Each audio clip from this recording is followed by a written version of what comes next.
Hi, Ash here. Today's video is going to be about cultivating an open mind and why that is actually important on your journey to success in life.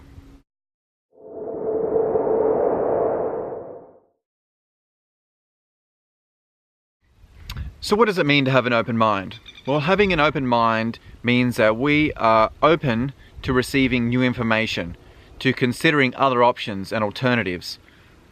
By considering other options and alternatives, points of view, perspectives, and new information, we have the ability to shape our personality, our identity, and our character. So why is this step so important? And why does it come before all other steps when we decide that we want to change our life for the better? The reason this step is so important is that to change our lives, particularly through awareness, we need to be open to receiving new information. When we choose to have an open mind and we receive new information, we have the ability to change what we currently think. Now consider your life right now. Are you struggling with something in particular? My struggle was around careers, but maybe yours is around money, relationships, or health. If you are not open to receiving something new, some kind of new awareness, some new information, and you decide to perpetuate what you have been doing for the last 3 to 5 to 10 years, what do you think will happen? What will likely happen is nothing. Why would anything change in your life if you haven't received any new information and awareness to be considered to implement into your thinking? If you continue to think and act the way that you always have, why would the circumstances in your life be any different other than through some fortunate circumstance or some degree of luck? But we can't hope for circumstances or luck or for some miraculous person to appear in our lives to change everything for us, to make it better for us. By having a closed mind, we cut off all possibilities. We simply hope and wonder if things will get better someday, if something will occur that will change everything for us. And we close off opportunities, we close off other people even offering their hand to us because we're closed to their ideas. If they're new, if they might be somewhat different to what we already think and our actual beliefs that we already hold, then it's highly likely, particularly if you've been struggling with a problem for a long time, that a problem that has become ingrained into your identity, then you will resist. You will resist the new information and you will look to defend what you already think you know. Having an open mind is a choice. When you make the choice to be closed-minded, to think you know everything, to think you've tried everything adequately, unfortunately, the way we tend to work as human beings is we attempt something, let's say for example a diet, a budget, something along these lines. We try it, and if it doesn't work, we assume we've tried it to the best of its ability, of our ability, and its potential. But we often delude ourselves. We think that attempting the diet to the degree that we did attempt it, or trying to budget, or doing whatever, or trying to study, we feel that we've given it the best opportunity possible. I know people who like to come to the gym, and they go to the gym, and then when they don't lose weight, they tell their friends, I go to the gym 5 times a week and nothing has happened for me.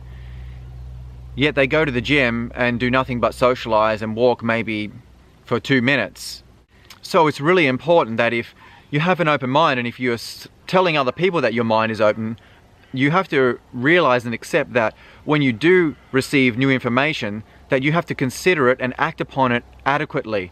If you do not, then you are lying to yourself and you are cutting off opportunities.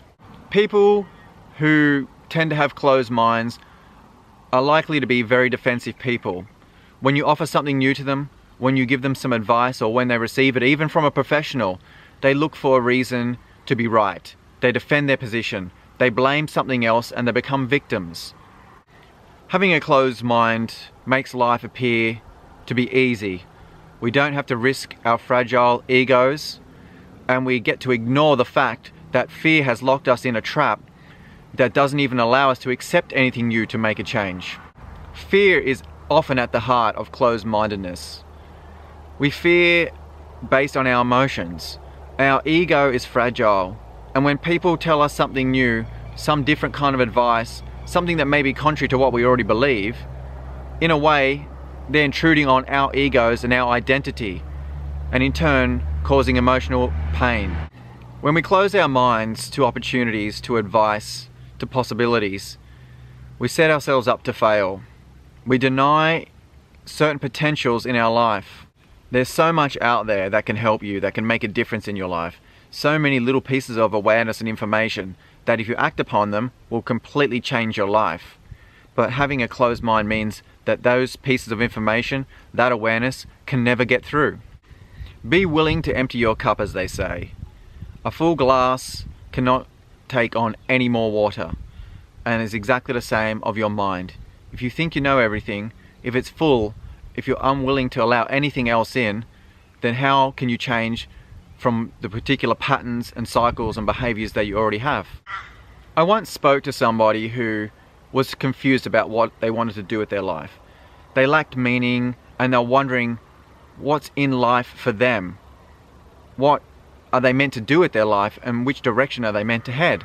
I had already made it through my troubles and my struggles, and had started to emerge out the other side, so I felt that maybe I could offer some of the advice based on what I had done to make a difference to my thinking and my life. One of the things I mentioned was that by reading books about subjects I was interested in, about different behaviors, about the way we think and alike, I was able to gain the kind of awareness that allowed me to understand my own thinking, and I also understood what I aligned with as far as my direction and meaning in life. I suggested that maybe she could start by buying a few books. Her immediate response was, "I don't think the answers to all my problems are in a book." Of course, I didn't truly think that she was going to open up a page with her name on it and it was going to have some particular phrase or paragraph written for her, "This is the meaning of your life, this is exactly what you should do." But awareness isn't about receiving the exact answer that you need to hear. Sometimes it's just the information you need to hear, not the answer. Something that provokes you to think differently, provokes you to act differently and behave differently, to act in a certain direction of life, to head towards something. Maybe that's all it was about. But to her, unless it was specific, it meant nothing. So she chose to close her mind off and to not do anything with what I'd mentioned to her. Doesn't it seem ridiculous that you won't even give something an opportunity, or even a chance that it could make a difference? That's closed-mindedness. You're killing and cutting off possibilities for yourself by being closed-minded. Everything has some degree of merit, particularly when it's around gaining awareness and knowledge. To just deny it because it doesn't appear correct or right from the outside and you don't think it will make a big difference is absurd. Another example of closed-mindedness comes from my own life. After I left the Defence Force and I was searching for careers, after years of struggle, rather than opening my mind to thinking differently, to receiving something new and trying something different, I closed it off. I became a victim and I blamed the past. I blamed what had occurred, and I blamed that the Defence Force and just life in general for being unjust and unfair. After all, I was a good person. I deserve something in life, surely. But that's not how we should think. Life is never meant to be just or fair. That's life. So the longer that my mind remained closed off to other ideas, awareness and opportunities, the longer that I got to suffer. And that's exactly the same for you, for anybody. If you are having troubles in your life, if you are in a challenge, struggling, trying to figure out how you can get through, if you choose to block everything else out, well, you may as well get ready and prepare yourself for years more of the same circumstances, and with the same circumstances, the same feelings of depression, frustration, bitterness, and a feeling of utter confusion and hopelessness. So now you understand what it means to have a closed mind and how important it is to open your mind up to new information, particularly in relation to this channel, which provides awareness. And awareness, I cannot impose that upon you. You have to be willing to receive it for it to have any kind of effect. So now that we know that, what are the steps that we can take to ensure that our minds remain open? Well, the first step is simple. You have to agree with yourself that you will have an open mind, that you will cultivate an open mind, that when other people tell you things, you receive other advice, that you will be open-minded about it. You will not block it off. You will not argue to defend your own position. You will listen actively and receive what comes your way. Doesn't mean you have to agree with it, but you have to be able to consider and analyze what other people offer. So the first step is to agree to be open-minded with yourself. The second step is to try new things. Quite often we close off possibilities simply because we're afraid to try something new, a new experience, something different, but we need to do that. If we close off opportunities, we don't know what we're missing out on. Once I was asked to come out with somebody to just go and have some sushi. My idea of sushi was wet, cold fish. I thought, that sounds disgusting. I don't want anything to do with that. But had I ever tried sushi up to that point? No, I had not. This was when I was much younger. Obviously now I eat sushi, well, as often as I can. But at the time, it was simply an idea. I closed off the reality. I didn't even give it an opportunity. After I eventually gave in and I decided, all right, I'll try this food. I tried it and I loved it. It was actually not what I expected, and my closed mind had blocked me from something that I now enjoy eating for several years. So be willing to try something new. It doesn't have to be about food. It can be experiences, challenges, whatever it might be, something different. Try hearing somebody that you don't usually listen to. Anything will help. Try a different approach to life, a new religion, a new type of education, a new way to approach relationships, whatever it might be. Be willing to try something new, because that suggests to your mind that you are being open-minded and you're not closing yourself off. The third step, and another step actually related to the previous step, is that you need to be willing to try things more than once. The way we work, particularly when we're children and teens, is when we try something for the first time, if we have a bad experience, that imprints very heavily upon our brain because we have never experienced it before. Again, using the example of food, because it's an easy one. If you eat something for the first time, for a particular type of food, let's say I ate sushi and I felt completely sick afterwards, what if it just happened to be a bad batch? And the next 1,000 times I ate sushi were going to be good experiences. By having one bad experience, we close ourselves off potentially, because we decide, that's it, this is my idea of what that is. I'm never going to try that again.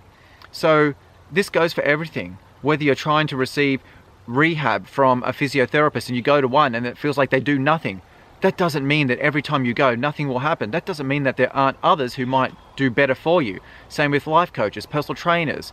It's to do with almost anything. Be willing to try something more than once. If people just attempt something just one time and they fail and they choose to never try ever again, well then there's no chance then that they can succeed.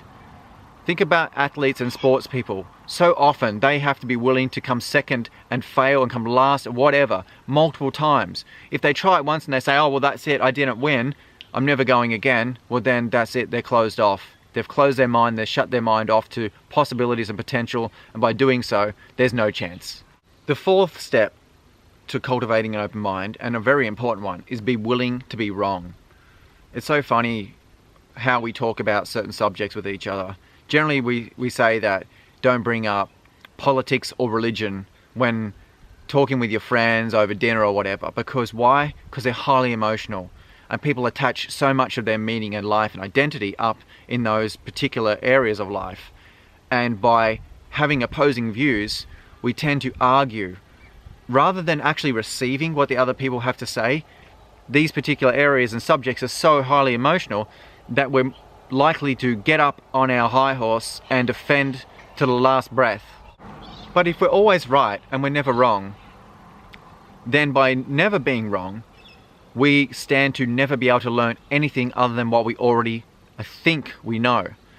So it's very important that when somebody tells you something that's different to what you believe, that's an opposing view, that's a different point of view and perspective, then it's very important for you to be able to at least consider what they say, to hear them out.